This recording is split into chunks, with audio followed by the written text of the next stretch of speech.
Okie dokie. A podcast for those addicted to the study of Scripture.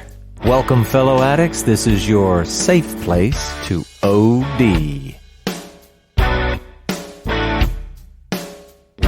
Samuel! Here I am. What are we going to talk about today? Today we are still in our gospel narrative. This is Gospels part 63. Last week we saw where Jesus was asking his disciples, who do people say that he was to them? And we experienced Peter having this revelation seemingly from the Spirit, this mystical aspect of God revealing something to him, that he was the Christ, the Son of the living God, and Jesus affirmed that and gave him the keys to the kingdom and was going to build the assembly on the rock that is his personhood and his character. And then we go from that to a little bit of a downer where Jesus is teaching his disciples about his coming suffering and death. And Peter, maybe out of vigor or zeal, is like, surely this is not going to happen. I will not let that happen to you. And Jesus rebukes him, and we talked about how him saying, "Get behind me, Satan," is more of like, the words that you're saying to me, Peter, is actually an obstacle to my mission to complete this thing for the redemption of the world to the end. So, stop saying this stuff and let me do my job. Yeah, that's right. It's poor Peter. He has his ups and downs, but on the whole, he's a good character. We gotta love him. But that whole story leads into, I don't know, I've always thought of this as one of the more well-known or popular stories in the New Testament, Gospels, whatever.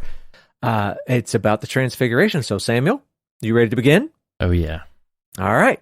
Well, we're going to start, just get a little setup here. This is Matthew chapter 17, verse 1. Also, Mark chapter 9, verse 2. Luke chapter 9, verse 28.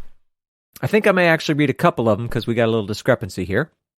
Matthew says this: After 6 days, Jesus took with him Peter and James and John, his brother, and led them up a high mountain by themselves.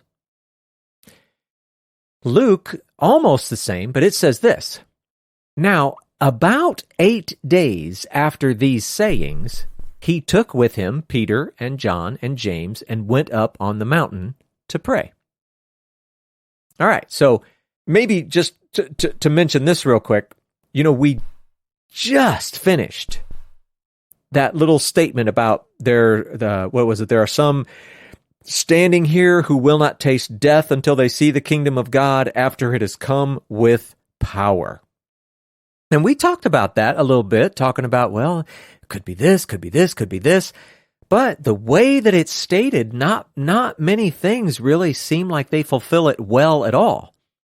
But think about it. In the story, this is the very next story. And so there are some, and I think it's reasonable and fair, they think that this story of the Transfiguration that we're about to see is the fulfillment of what we just read, I guess it was last episode. Now, there's no doubt that the text is trying to make some sort of connection. I mean, I think anybody has to see that, but it doesn't really seem to satisfy what was actually spoken of. Now, it definitely stands as some sort of sign or some sort of witness, and it definitely fits with the image of, God's Messiah being this glorious king, all of these good things. But again, I think we're probably better off just letting all the smart guys just keep duking it out amongst themselves. We're just going to go, look, it could be any of these number of things, and none of them feel really satisfying. So, we're just going with it. So anyway, that's connecting to where we just came from. But Samuel, when I was reading, did you hear anything in there that sounded like, wait a second, don't these guys know what they're talking about? Yeah, in the Matthew version it says, and after 6 days, and then the Luke version said, now about 8 days. Yeah. And it's kind of, we've talked about things like this before. Well, was it one guy or two guys? What was it, 70 or 72? Make up your mind. Different things like that. We see, well, so the question is, well, which was it, 6 or 8? Well, There's so many people who've tried to explain this. Here are some common ideas. One might think, look, 6 full days have passed between the last speaking and the transfiguring. And we could oppose that to, well, if you just counted all the partial days and stuff and you made everything be a whole day, well, maybe that added up to 8 days, including the days when they spoke and the transfer.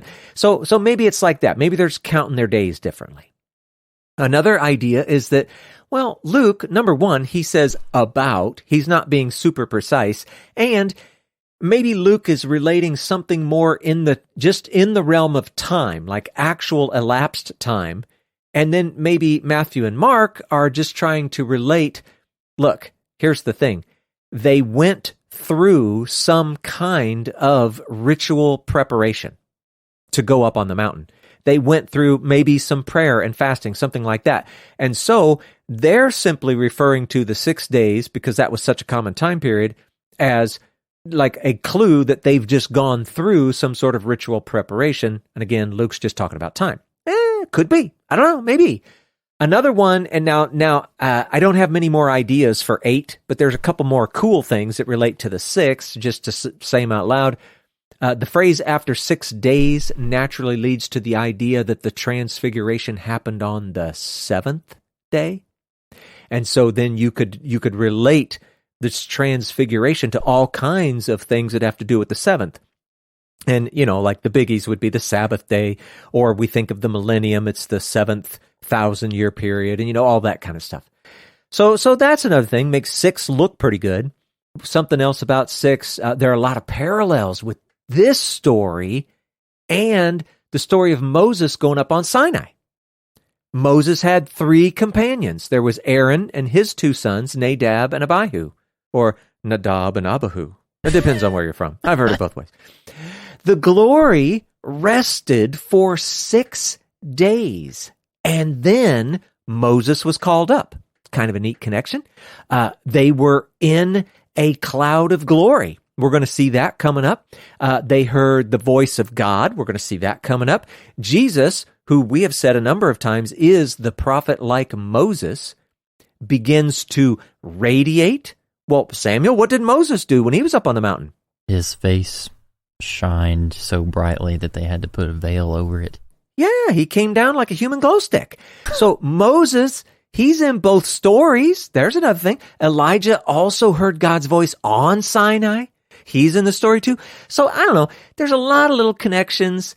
It's easier for me to make sense of 6 days than 8 days, but it doesn't really matter. I mean, whatever. Just people get upset because there's discrepancies. And so there you go. There are some ideas how you might resolve those in your own mind. Something else, it mentions that they went up on a high mountain. Others simply say they went up on the mountain. Now, here's an interesting thing, though, Samuel. For a long time, and this would be much, much earlier scholarship, meaning, actually closer to Jesus' time, which is kind of funny, the popular candidate was that they were near Mount Tabor, or Tabor, however you want to pronounce that. Now, that mountain is actually down in the lower Galilee. So that's very different. Later scholarship, meaning, closer to our time today, they want to pick Mount Hermon as the place where they are. Mount Hermon is near Caesarea Philippi. Remember, that's up a little like north of the Galilee. It's more popular with the later scholars. So for our chronological journey and our current geographical location, the way we've been talking and going through, Mount Hermon clearly makes the most sense the way we've been walking through. So we're going to be sticking with that. And just as a side note, Sammy, do you have any idea how tall Mount Hermon is? No idea. Yeah, I was surprised. It's nearly 10,000 feet. Wow. So if you're thinking about the story realistically, when it says they went up on the mountain, okay, they may have gone up on it somewhere, but I think it's reasonable to think, okay, they probably didn't go all the way to the top. Oh, man. Now, it doesn't mean they couldn't have, but they don't have to for the story to work. That's pretty tall. My inner adventurer wants to pushed back against that. It's like, it wouldn't be nearly as satisfying if this transfiguration was like on a saddle of the mountain rather than the actual summit. So I'm going to go with the summit. Yeah, yeah. And the truth is, we have no way of knowing. I'm just saying, hey, it is 10,000 feet tall. So you know what? If they didn't go to the top, it's okay with me.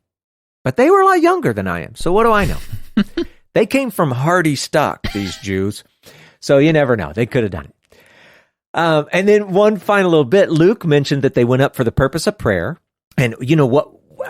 It's not answered. It's just a question in my head. Does Jesus know that this transfiguration is coming? I mean, is he like preparing for it because he knows it's there? Or is he just preparing because he wants to go up on a mountain and spend some time with God? I don't know. Jesus, he's always fond of going off to pray at night. Here's what we don't know, at least not yet. Is this in the daytime or is it at nighttime?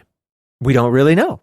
And I'm always curious to see what people picture in their heads. So Samuel, if you just had to guess without us knowing anything yet, would you go daytime or nighttime? I mean, part of me wants to say nighttime because of the focus on how bright Jesus' face was. I feel like it wouldn't be nearly as magnanimous to witness in the daytime versus the nighttime. Well, that's possible. Well, let's go ahead and we'll see what happens in the story that's coming up. So next part is just another little bit, Matthew 17:2. We're going to read the last little bit of Mark 9:2 and also verse 3, and then Luke chapter 9 verse 29. Again, I think I'm going to read a couple of them because I got a little extra bit. Matthew says this, and he was transfigured before them, and his face shone like the sun, and his clothes became white as light. Luke says, and as he was praying, the appearance of his face was altered, and his clothing became dazzling white. All right, Transfiguration. Most people have some, familiarity with this. They got an image in their head.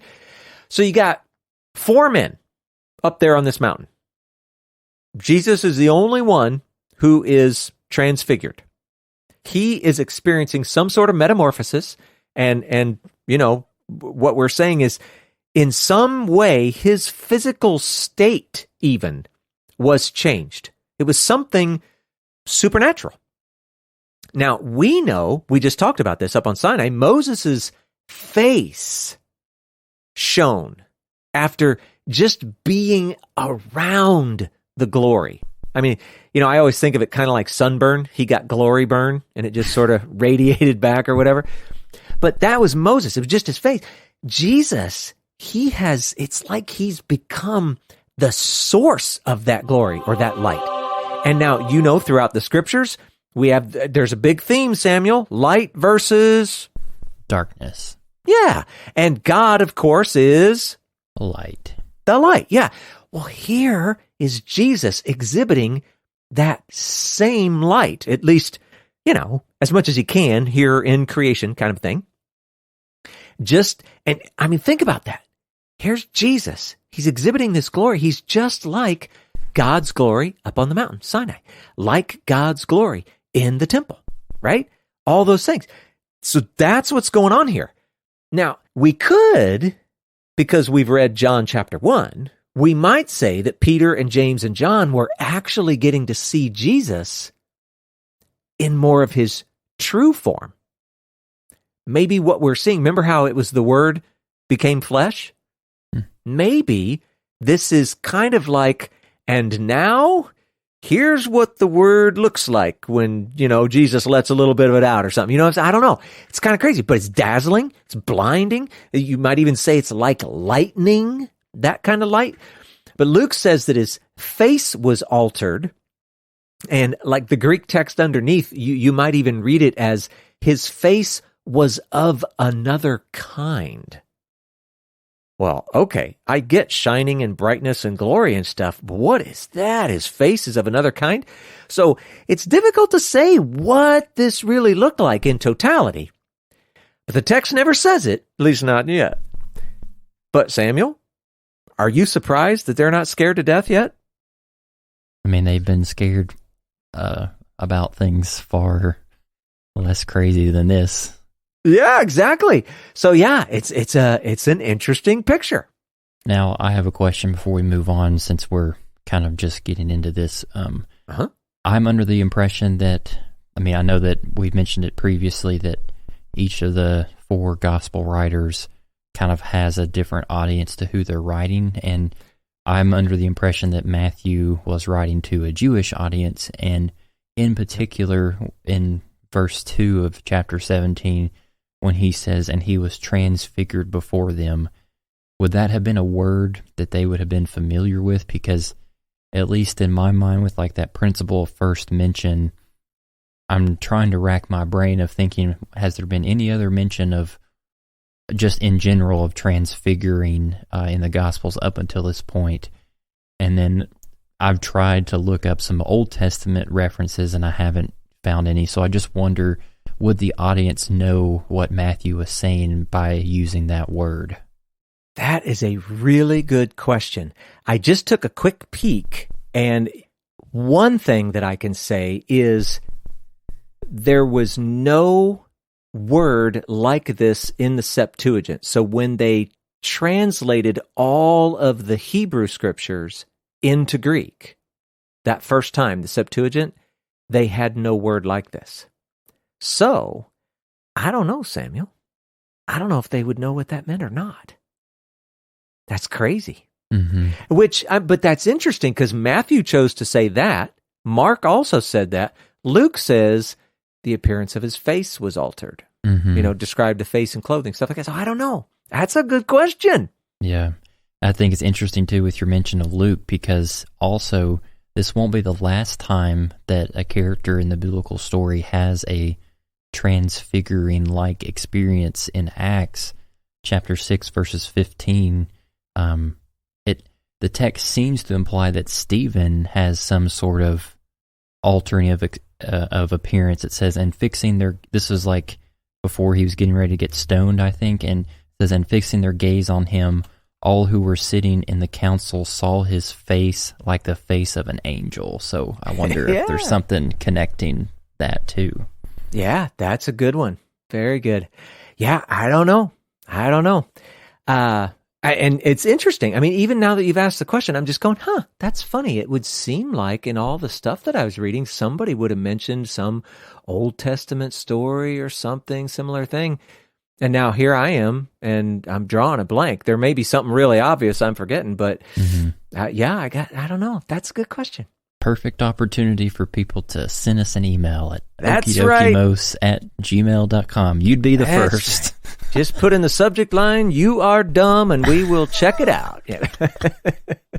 No, that should be good. That's good. All right, so let's go on, because, I mean, he's sitting there glowing. We got to see what's happening. Matthew chapter 17, verse 3, Mark chapter 9, verse 4, Luke chapter 9, verses 30 through 32. So I'm going to go ahead and read Luke. He's got more info in here. "And behold, 2 men were talking with him, Moses and Elijah, who appeared in glory and spoke of his departure, which he was about to accomplish at Jerusalem. Now Peter and those who were with him were heavy with sleep. But when they became fully awake, they saw his glory and the 2 men who stood with him." Okay, I think we're starting to get some good clues now. Mm-hmm. So, first of all, 2 more guys show up, and somehow, and I don't know if this is just because they're telling the story later or whatever, but you get the sense that, I mean, they looked at them and they just knew who they were. Moses and Elijah. Moses and Elisha. Yeah. So Luke tells us that they also appeared in glory, meaning, in some sense, they must have looked something like Jesus did. Wow, that kind of complicates things or makes it more interesting or something. Let's look at this. You know what, Samuel, read us from Malachi chapter 4, verses 4 and 5. "Remember the law of my servant Moses, the statutes and rules that I commanded him at Horeb for all Israel. Behold, I will send you Elijah the prophet before the great and awesome day of the Lord comes. Oh. Now think about that. We're talking about when does the kingdom come and, what was Jesus referring to? And now, oh my goodness, this isn't just John the Baptist who is like in the spirit of Elijah. This is actually Elijah, and he's shown up. Well, this has got to be something that's playing in their heads, right, Samuel? Yeah, I mean, for a minute when I was reading that, I thought that you lumped two different verses together, but literally that reference in Malachi mentions both Moses and Elijah. Yeah. That's wicked. Yeah, and here's the cool thing about it. So what is an important thing that you find running through the law itself? Well, it's the idea of witnesses. There always have to be at least two witnesses. And who are our two witnesses today? Elijah and Moses. Yeah, and they each represent something very important. Moses, I bet you can guess this one, Samuel, represents the law. Yeah, and Elijah represents the... I want to say maybe the kingdom or the Messiah. Oh, those are good answers. I was looking for prophets. Oh, okay. Yeah, and the reason I would say it that way is because now what you have represented is the law and the prophets. Oh, okay. The scriptures. Yeah. Two witnesses, and they're bearing witness to everything that God has spoken. It's so cool. But anyway, Elijah's presence here, it's going to figure in again, as we continue, so keep an eye on that. But here's another thing that's interesting. How do I say this? Well, I'm just going to say it instead of asking. Moses, okay, he died. And so you think about that. He did. That's right. What form was he appearing in? But then Elijah, he didn't die. He was just taken up. So what form did he appear in? I mean, did they look the same, or was there something uniquely different about them? We don't know. All we know is we now have two witnesses, and guess what? It's not just about the law and the prophets, the scripture. They also represent the living and the dead. This is an amazing moment. Mm-hmm. There's so much in this story. And then Luke adds some very important detail. He says that they, the three glowing guys, Jesus, Moses, and Elijah, they talk about Jesus's departure. Now, obviously, we looking in hindsight, we can roll forward a little bit and go, oh yeah, his death on the cross, the resurrection, I got it. But that word, departure, I think it would actually be better translated as his exodus. They talked about Jesus's exodus, that he was about to accomplish, and even there, I mean, maybe a better word would be fulfill, the exodus that he was about to fulfill in Jerusalem. So it tells us they talk about it, but it doesn't tell us what they said. I mean, did they give him some details that he didn't know before? Were they just kind of, I don't know, hey, we heard what's happening, we're just going to commiserate with you for a while? I don't know, was it that? Was this whole scene really nothing more than an idea for a scene in the original Star Wars trilogy? I mean, we can only guess. But I imagine them saying things like, yeah, sorry, dude, we've exhausted every other option. It's the only way left. or yeah, I hate to say it, but it's going to be crucifixion. Or, hey, in case you didn't know, Passover is the day. I mean, it is your exodus, after all. That was kind of a good one. How about this one? They're all going to abandon you, bro, but they'll be back. Or, here's a note. You know what? Consider yourself a lucky man. You get two exoduses. One from life and one from death. I mean, who knows? I like how hip you made Moses and Elijah. They seem like super cool dudes. Oh, they are. Yeah, they totally are. Have you not met them yet? No. Yeah. I don't know. I love imagining my way through some of these stories because, again, we've talked about they leave the stories a little bit sparse so that you have room to kind of fill these things in, and it makes them so much more rich. But I don't know. You got to get that idea that they're having this conversation. We don't know what that conversation is, and so we kind of have to imagine if we're going to have any clue at all. Oh, but you know what? Luke adds one more detail, probably an important one. And at this point, it sounds so much more like the rest of the stories. Peter, James, and John were asleep. And maybe that's why they weren't scared. Right? But it also makes it pretty darn clear that, yeah, you know what? It probably was nighttime.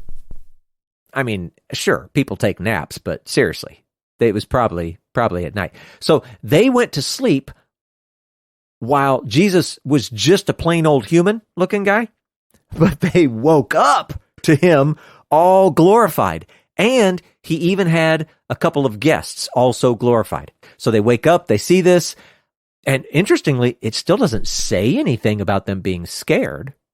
And so, I mean, I don't know. This is kind of a cool situation. Maybe it wasn't scary at all. Maybe it was just wonderful and glorious. Mm-hmm. I don't know. We'll have to keep reading and see what it tells us. Yeah.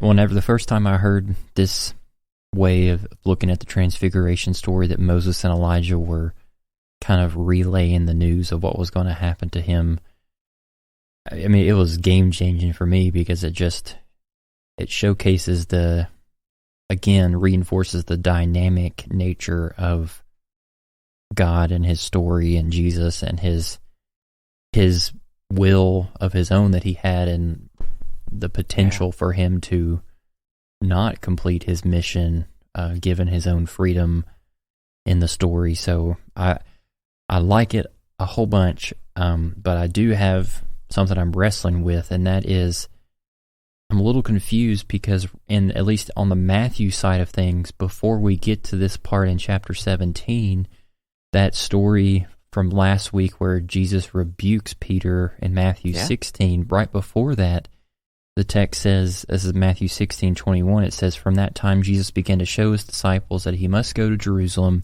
and suffer many things from the elders and chief priests and scribes, and be killed, and on the third day be raised." So, I'm not trying to poke holes in that Jesus could have been revealed what was going to happen to him at the Transfiguration story, but if I'm at least following Matthew from start to finish, it just makes me wonder, like, did he know part of the story, and then Moses and Elijah were filling in the gaps? Like, I don't know, that's just tough. Right. Yeah, and that's why I said the part about, well, I mean, we don't really know. Were they actually telling him unknown stuff? Or were they really just, like commiserating? Comforting, encouraging. Yeah, it didn't turn out the way we'd hoped, but, we knew this was a possibility, so there you go. Or, it could have been any number of things. And okay, true, we are trying to attempt to put things in chronological order. Could we be wrong? Okay, well, that's a thing. Could it be? I mean, remember, they wrote these Gospels decades after all the events happened. So, were they kind of backfilling information that they knew then, but they maybe didn't know it in the order we see it?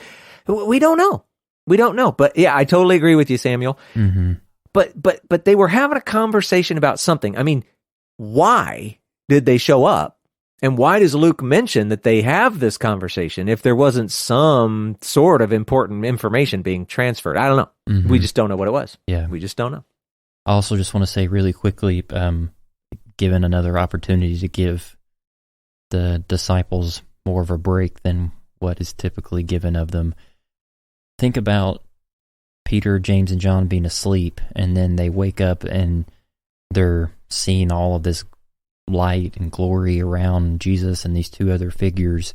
I mean, and the Luke version specifically says, when they became fully awake, they saw his glory and the two men that stood with him. But I'm just thinking, with how human nature works and our tendency to go into times of wrestling and doubting and stuff, I'm just thinking, like, if people were like, well, here's another example. The disciples get to see stuff plain as day. Why did they struggle and abandon him all at the end? Well, if I'm in Peter, James, or John's shoes, I'm thinking when I'm going off of that mountain after this is over with, like, was I just dreaming that? Like, I fell asleep and like I was like half out of it, and I'm like trying to open my eyes, and there's all this light, and I think I was awake and I saw this stuff, but like, did that really happen? Like, just put yourself in their shoes, and it has to be harder than we give it credit for. Oh yeah, yeah. We're so silly the way we look back and act like they're dumb and we're not. Yeah. Those are all good points, Samuel. Good points. So let's see what happens, because I mean, we're right in the middle of it. Let's keep going. Matthew 17, verse 4, Mark 9, verses 5 and 6, and Luke 9, verse 33. And I think I'm going to read from Luke. It says this: "And as the men were parting from him, Peter said to Jesus, 'Master, it is good that we are here. Let us make 3 tents, one for you, and one for Moses, and one for Elijah,' not knowing what he said." And actually, you know what? Mark actually says it a little bit better in his verse 6. He says, he's talking about Peter, he says, "For he did not know what to say, for they were terrified." Oh, now we know. Okay, so, and now, I mean, first of all, just like any of us, here's Peter. He's going to do probably the most obvious thing that anyone would do in the situation that they're in right now. He suggests building a few tents. A camping guy, my kind of guy. Yeah. I mean, inside your brain, don't you just go, what? Why do you want to build tents? What are you doing? And it comes across as very weird to me too, but let's try and make at least a little bit of sense from it. So, okay, and you did a good job already going over this. We're going to try it one more time. Peter, okay, remember, first he came to that full, complete, real, spiritual understanding that Jesus was indeed God's Messiah. That was a big moment. And then he gets told that Jesus is going to go to Jerusalem and die. And then he gets a little scolding because he doesn't want that to happen. But then Peter sees this glorious display. And I don't know, you got to wonder, maybe Peter is getting his hopes up again a little bit. Maybe he thinks there's still a chance for a different ending to the story. And remember, we read that verse, and think about it. This is the real Elijah, after all. I mean, he's supposed to be the forerunner of the Christ. So, I don't know, maybe Peter's getting the hopes up a little bit, and he's thinking, hey, you're all here, don't leave, you just need to stay, right?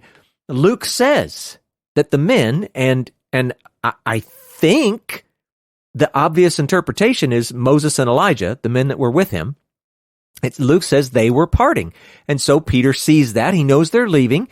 And I mean, this seems like a really good thing. In fact, it could be the thing that he was hoping for and actually got scolded for. He didn't know what to say or do. He's just kind of freaking out because he doesn't want them to leave. And so, hey, I'll make some tents. You don't have to go. Don't go, stay. So, you know, at least there's something sort of practical, or you can imagine just the normal humanity of something like that.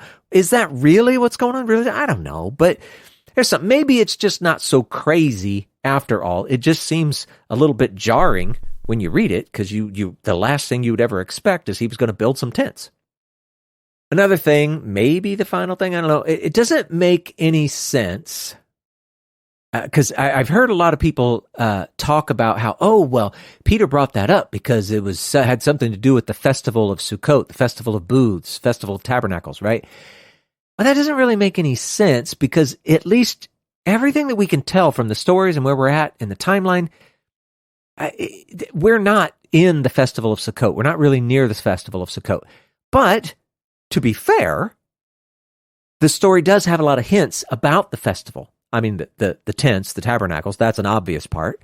That's like the Feast of Tabernacles. Less obvious, though, is that, and this is kind of interesting, the tents, when we talk about that Jewish festival and them putting up their little sukkahs and all of that, one of the things that they were relating to was that tabernacle in the desert, the original tabernacle. And what is one of the big, dynamic, awesome features of that tabernacle, Samuel? The glory of the Lord is within it. Yeah, that was the craziest thing ever. And so when they build their little sukkahs, the idea is they're associating this with the dwelling of that Shekinah, that glory, that cloud. So you actually sort of know from Jesus's appearance, you sort of make that connection and wait till you see what's coming up next. And so we definitely have connections to the festival of Sukkot, but at least as far as, I don't know, most of the people that I'm reading, nobody thinks that we're in the festival of Sukkot, so it's not quite that close of a tie. Mm-hmm. And hey, Mark finally lets us know they were indeed terrified. So, thanks, Mark. Yeah, I don't feel so bad, because I know I would have been freaking out myself. Yeah, hopefully I don't want to be spoiling the next part that we're going through, but, and maybe I'm assuming to some degree, but I feel like between Western church and culture versus first century Judaism and prior to that, they had more of a tangible sense and understanding, even experience of what the glory of the Lord was to them. And so for Peter, like if he has a way of like being able to identify the glory of the Lord by seeing it, based on his history with his people group, all his descendants leading up before him, like the natural thing, it seems like for him to do, it's like, if there's glory present, we need to build something for it to rest inside, because not only did the really glory good way to say it. Rest in the tabernacle, at least in the first temple, Solomon's temple, the glory definitely resided in there. I mean, there's more debate of whether the glory was present in the second temple, the one that Jesus interacted with. But just keep that in mind, like that is like 1 and 2 next to one another in terms of connection. Glory, tabernacle, shelter. Let it dwell so that we can interact with it without dying. Yeah, that's really good. But wait, there's more. This is really good. Yeah, Matthew 17, verses 5 and 6, Mark chapter 9, verse 7, Luke chapter 9, verses 34 and 35. Check this out. It says, he was still speaking when, behold, a bright cloud overshadowed them. And a voice from the cloud said, this is my beloved Son, with whom I am well pleased. Listen to him. When the disciples heard this, they fell on their faces and were terrified. Okay. Now that probably sounds a little bit more like the glory you were talking about, huh? Mm-hmm. Instead of Charles Barkley's terrible, it's terrified. That's right, terrified. So even while Peter's still talking, God himself starts showing up. It's a bright cloud. It's what we've been talking about. It's that Shekinah cloud. It was all around them. And Luke says that this is when they became afraid. Okay? But then God speaks. And this has happened before. It happened at Sinai. It happened at Jesus' baptism in the Jordan. We're going to see that it's going to happen in Jesus' final entry into Jerusalem. I want to look at a few verses that are kind of associated with God's small little speech here, because it sort of brings out just this interesting thing. God is speaking right there in that moment, and yet it seems to relate to stuff that's already in his quote-unquote word. This is so cool. So we'll just do them real quick, and you can study more on them. So this is my beloved Son. He said that at Jesus' baptism. And we could go back to one of the Messiah Psalms, Psalm 2. Samuel, why don't you read verse 7?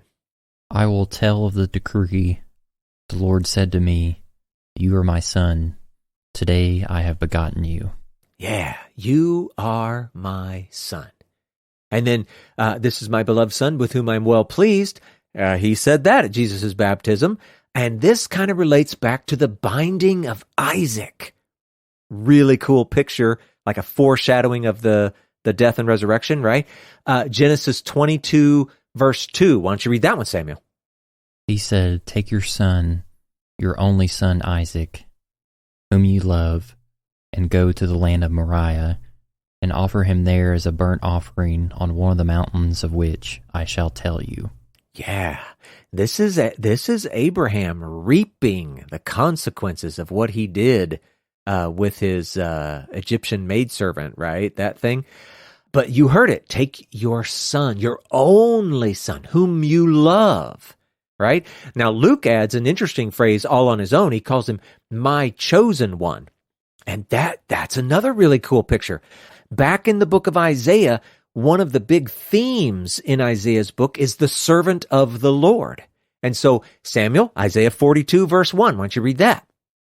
Behold my servant, whom I uphold, my chosen, in whom my soul delights. I have put my spirit upon him. He will bring forth justice to the nations. Oh, there's so much in that one verse. But he does mention my chosen. He talks about in whom my soul delights, right? With whom I'm well pleased. I just love, he will bring forth justice to the nations. And that's the big story. That's the part. Sometimes it takes them a little bit to pick up on, but whatever. We know how that comes out. And then the last bit, this is so important. God tells them, listen to him. And this is a direct connection to the prophet like Moses, supposed to be Messiah. It goes back to Deuteronomy 18:15. Samuel, read that. The Lord your God will raise up for you a prophet like me from among you, from your brothers. It is to him you shall listen. Yeah. It's so, these connections are so good. I encourage you, we went through those really quickly.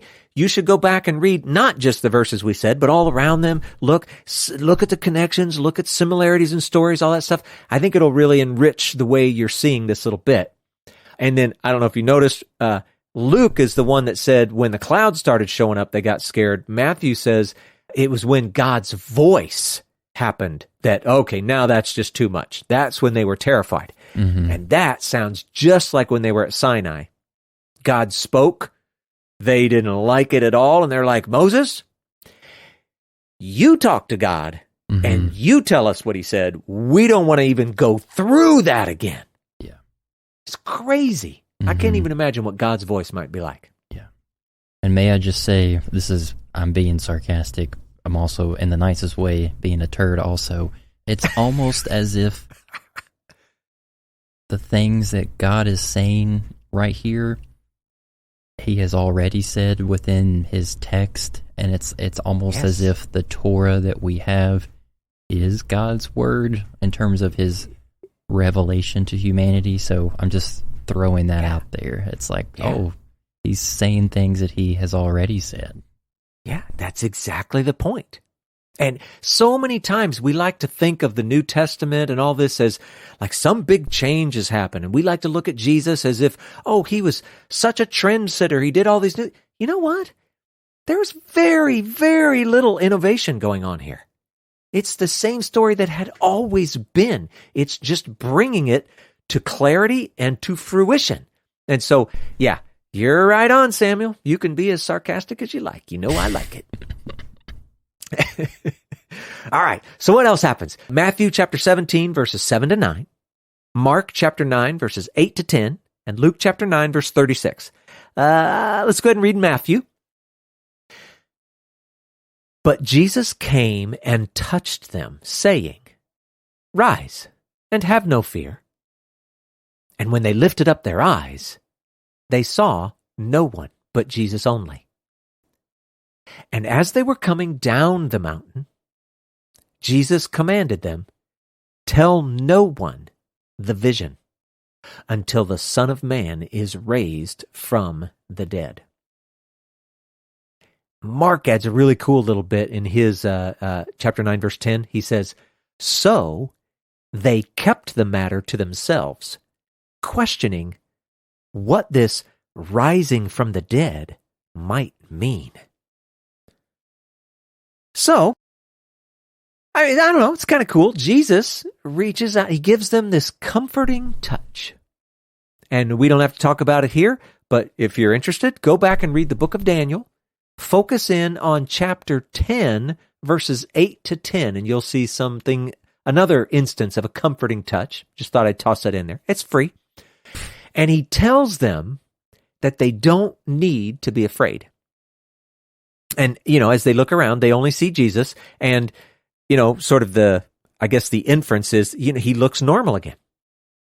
The glory's gone, at least visibly, it's gone. So there he is. It's just Jesus.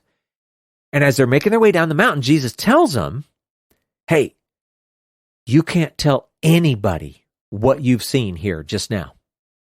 At least not until I've been raised from the dead. And he says the Son of Man, but at this point, surely they know that he's talking about himself, right? Now, Mark and Luke actually tell us they actually did it. They kept it to themselves. They told no one, not even any of the other 12. So that's pretty good. Got to give them kudos for self-control. But this thing about questioning what the rising of the dead might mean. So Jews in general, and I'm going to say especially the Pharisees, because they're the ones that had developed, or maybe we could say the Pharisees developed out of this interpretation or whatever, but they were the ones with this idea that there was life after death, this sort of spiritual realm and our role in it, this idea that death wasn't the end, and so this concept of resurrection wasn't non-existent.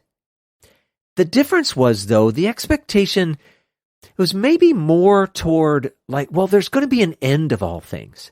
And so there's going to be this point when everyone is resurrected, or maybe not everyone, maybe only those who were worthy in some way, right? They were on God's team. They were righteous and loyal and faithful and all that. But it was just more of a group thing, which, of course, we still have that. But I think the point that's confusing them is, okay, one guy dying and raising for what is that? How does that work? And so it just wasn't a part of their story. And so for them, it may have seemed a little weird. And so they're trying to figure out, well, how does his lone resurrection fit into the story? Now, of course, as we continue through our studies, through the Gospels, and then I think actually it's going to help us to get into the book of Acts too, but we'll see how that fits. Now, Jesus had already told all of the 12 about his death and resurrection, and so, that isn't the important part. Still, it's the vision that they were keeping quiet, but Mark, he kind of makes it seem like it was only the 3 of them who were really questioning this resurrection of the dead thing. Maybe it included the other disciples or not. I don't know. We don't have to draw too hard of a line there is all I'm saying. But anyway. Yeah, sound like a broken record, but this section just continues to reinforce the difficulty of this situation for those 3 disciples, because they saw all that stuff, they fell on their faces out of fear, and then it's almost like the next moment, within a snap, they look up again, and the 2 other figures they saw weren't there.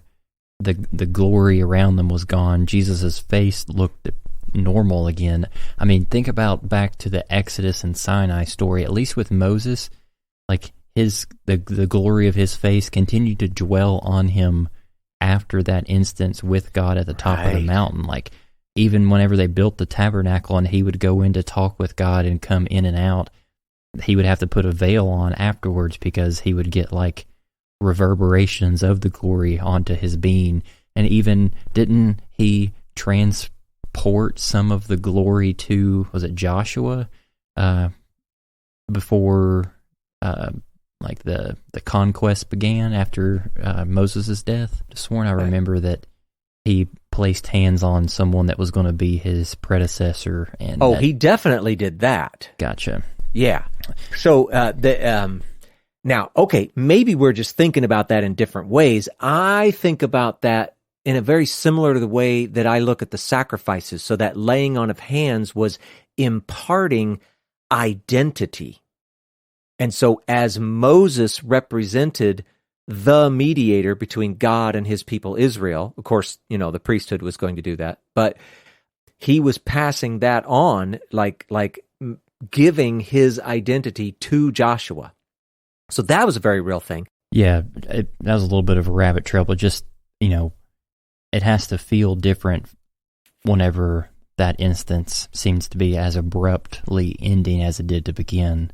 And then also Jesus' statement in Matthew 17:9 where he said, "Tell no one the vision until the Son of Man is raised from the dead." That phrase, Son of Man, often in our translations, even in the one that we're using, ESV, they capitalize the Son of Man to make it seem messianic, but in Jewish thought, the phrase Son of Man just meant human, like human being.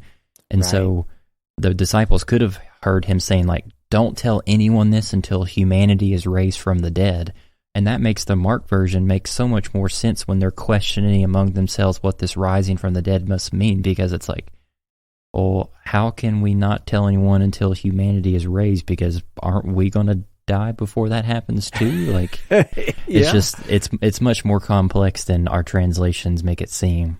Yeah, and your overarching point about, hey, this had to be a super crazy experience for these guys. And, to sit in judgment later about how smart or dumb they looked or whatever. You know what? You're going to have to walk a mile in that man's shoes. But anyway, where are we? We've got one last little bit. You know what? Let's fit this in. We can do it. Matthew chapter 17, verses 10 through 13, and Mark chapter 9, verses 11 to 13. I'll go ahead and read Matthew. He's got some more info in here. It says, "And the disciples asked him, 'Then why do the scribes say that first Elijah must come?'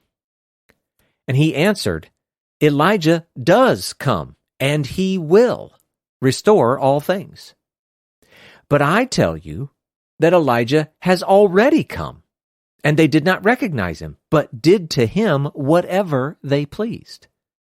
So also the Son of Man will certainly suffer at their hands.' Then the disciples understood that he was speaking to them of John the Baptist." Now, Mark does something kind of interesting when they ask the question, hey, why do the scribes say Elijah must come?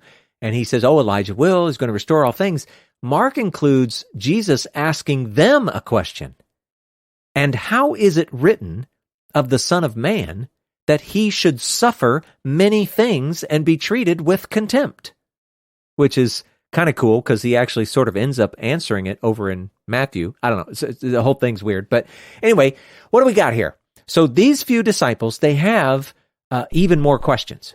Now, the first one, so he's explaining all this. He's told them, they get to see the glory and all that. And then he's like, yeah, but, don't tell anybody until, the Son of Man is raised from the dead. And they're going, well, wait, since you're Messiah, wasn't Elijah supposed to come first?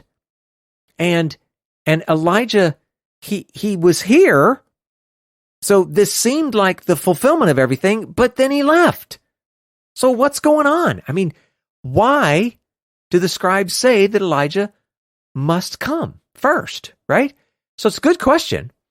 And so Jesus tries to assure them that, look, Elijah is supposed to come first, and he will come first at the time when God will be restoring all things. So in this part, he's actually referencing his second coming, the advent of the Messianic age. Now, I'm not sure if his disciples really get that at this point or not, but whatever. We can, looking back in hindsight, this at least seems to make sense. But then Jesus comes back to speaking of the present time, his first coming. And then he tells them that, hey, just so you know, Elijah has already come.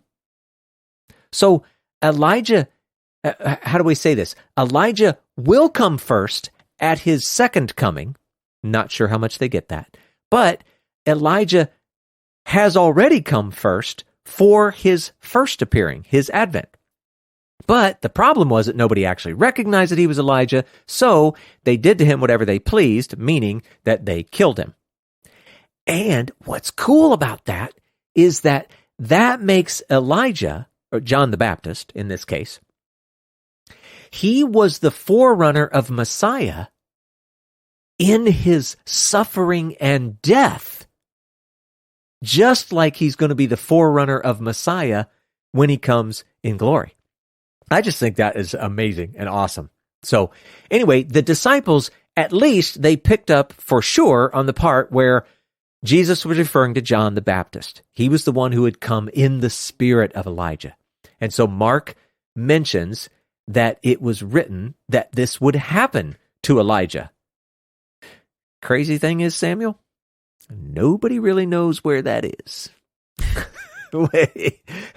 Mark thinks it was written somewhere, but we don't know where, and obviously it's outside of our current canon of Scripture, so, whatever that means.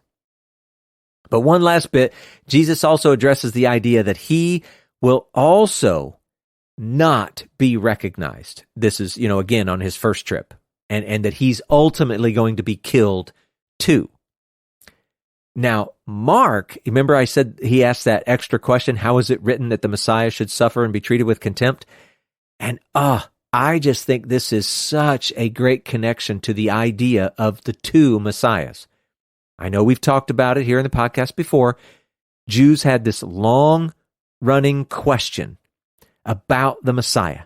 The question was, how could he, in some places, appear to be a conquering king in the Scriptures, and how could he, in other places, appear to be a suffering servant? The two didn't go together. And so an idea had come about that, hey, maybe there are going to be two Messiahs. One is called the Messiah, son of Joseph. He would represent the suffering Messiah. And the other was the Messiah, son of David. He represented that conquering Messiah, if you will. And so we see glimpses within this very text of how it's, kind of as if there are two Messiahs, except we get the hint that Jesus is both. He fulfills both roles. In his first coming, he suffers and dies, but he's resurrected. And then we later get this idea that he's going to return, and when he returns, he's going to be that conquering king. So I just think that's all amazing. This is such a great little section of Scripture, the Transfiguration, what followed. I don't know, Samuel. This is good stuff.